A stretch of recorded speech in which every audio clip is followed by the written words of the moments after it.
ذالک، یہ اس وجہ سے، بأن اللہ، کہ بے شک اللہ تعالی، لم یکو، نہیں ہے، مغیرن، بدلنے والا، تبدیل کرنے والا، نعمتن، کسی نعمت کو، انعامہا، جو اس نے انعام کی، علی قوم، کسی قوم پر، حتی، یہاں تک کہ یغیروا، وہ بدل ڈالیں، ما بانفسہم، جو ان کے نفسوں کے ساتھ ہے، وان اللہ سمیع علیم، اور بے شک اللہ تعالی سننے والا ہے، جاننے والا ہے۔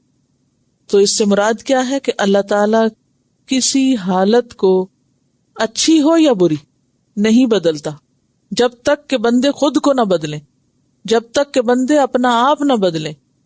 مثلا اللہ تعالیٰ کسی انسان کو کوئی نعمت دیتا ہے، جب تک بندہ اس نعمت کی قدر کرتا ہے، اللہ تعالیٰ وہ نعمت اسے دیے رکھتا ہے، بلکہ اس میں اور اضافہ کرتا ہے۔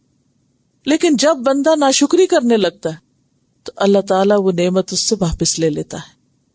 یہاں نعمت سے مراد حضور صلی اللہ علیہ وسلم ہے، اور قوم سے مراد قریش ہے، اہل مکہ ہے۔ اہل مکہ سے یہ کہا جا رہا ہے کہ دیکھو اہل مکہ، تمہیں اللہ نے ایک رسول سے نوازا تھا جو رحمت للعالمین تھے، جو اللہ کا انعام تھے، تمہاری ہدایت کے لیے آئے، تم نے اس نعمت کی قدر نہ کی، اپنا حال نہ بدلا، پیغمبر کے پیغام کو قبول نہ کیا، ناشکری کی، ان کو اذیتیں دی، نکال دیا، تو وہ نعمت کس کو مل گئی؟ انصار کے حصے میں آ گئی۔ انصار مدینہ نے اس نعمت سے فائدہ اٹھا لیا۔ اسی لیے آپ دیکھتے ہیں کہ نبی صلی اللہ علیہ وسلم مکہ فتح ہونے کے بعد بھی وہاں ٹھہرے نہیں، حج کے موقع پر گئے، اور اتنی دور سے گئے تھے، اور اس دور میں 1400 سال پہلے صرف 19 دن کا ٹرپ تھا۔ اب آپ یہاں سے جائیں جہازوں پر تب بھی 21 دن لگا دیتے ہیں، تو صرف 19 دن میں، جس میں 8 دن جانے کے تھے، یعنی کہ حج کر کے فوراً واپس لوٹے، رکے نہیں وہاں۔ اور باقی صحابہ بھی مکہ جا کے رکتے نہیں تھے کہ ہماری ہجرت کا ثواب نہ چلا جائے، اور مدینہ کو مرکز بنایا گیا، پھر مدینہ سے ساری دنیا میں خیر پھیلی۔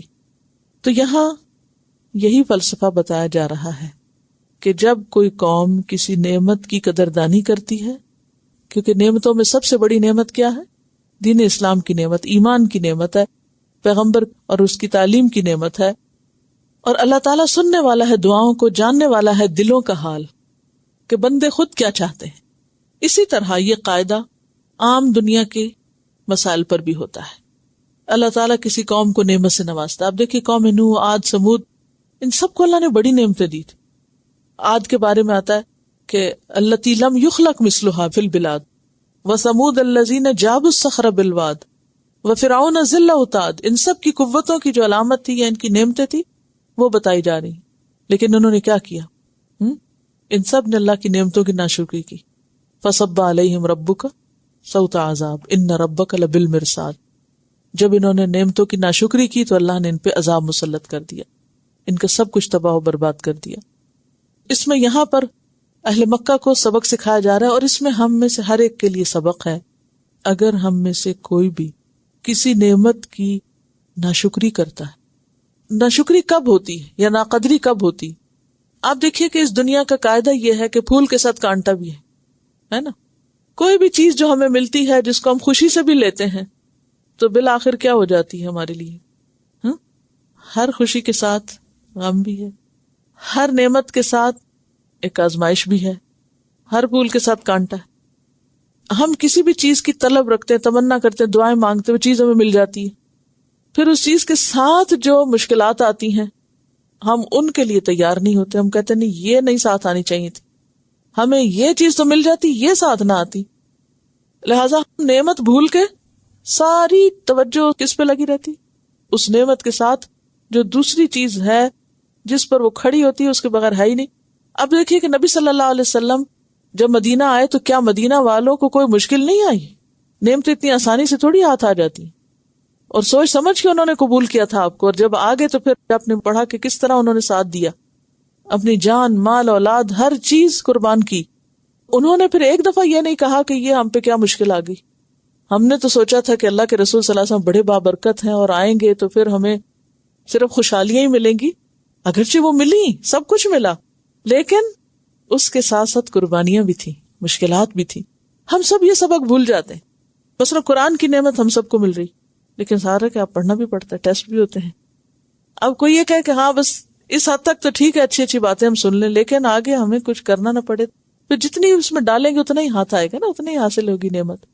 کوئی بھی چیز یعنی غور و فکر کر کے آپ دیکھ لیں, کسی بھی نعمت پہ ہاتھ ڈالیں, کسی بھی چیز پہ ہاتھ رکھیں, ہر چیز اپنی قیمت مانگتی ہے. اور جو شخص قیمت دینے پہ تیار نہ ہو وہ پھر اصل سے بھی ہاتھ دھو جاتا ہے. یہاں یہ بات بھی پتہ چلتی ہے کہ کسی قوم پر اجتماعی طور پر نعمت یا انعام افراد کی اصلاح پر ہوتا ہے, لینے والوں کی اخلاقی حالت کیسی. تو ہونا کیا چاہیے کہ جب کسی قوم سے نعمت چھننے لگے تو بجائے اس کے کہ احتجاج شروع کر دیں, کیا کریں؟ اپنی غلطیوں پہ نظر ڈالیں, استغفار کریں, اپنی کوتاہیوں کو جاننے کی فکر کریں کہ ہماری کیا غلطی ہے. عموماً جب ہم کسی نقصان سے دوچار ہوتے ہیں زندگی میں تو فوراً دائیں بائیں بلیم کرنا شروع کر دیتے, اس نے کیا, اس نے کیا, اس نے کیا. یہی ہوتا ہے نا, گھر میں کوئی چیز ٹوٹ جائے, کوئی چیز پھٹ جائے, کوئی خرابی ہو, چھوٹی ہو یا بڑی, کوئی نقصان ہو, اکثر آپ نے دیکھو کہ فوراً ہم کسی نہ کسی کو ڈھونڈ لیتے ہیں بلیم کرنے کے لیے, کوئی ہو یا نہ ہو, اور یہیں سے تنازع شروع ہو جائے. پیچھے تھا نا تنازع تم فی الامر, تم جھگڑ پڑتے آپس میں, لیکن اللہ نے بچا لیا کیونکہ اللہ تعالیٰ کو پتا تھا, دلوں کے حال جاننے والا ہے, کہ اندر سے اچھے لوگ ہیں, ایسی آزمائش ان پہ نہ ڈالی جائے کہ جو یہ اٹھا نہ سکے.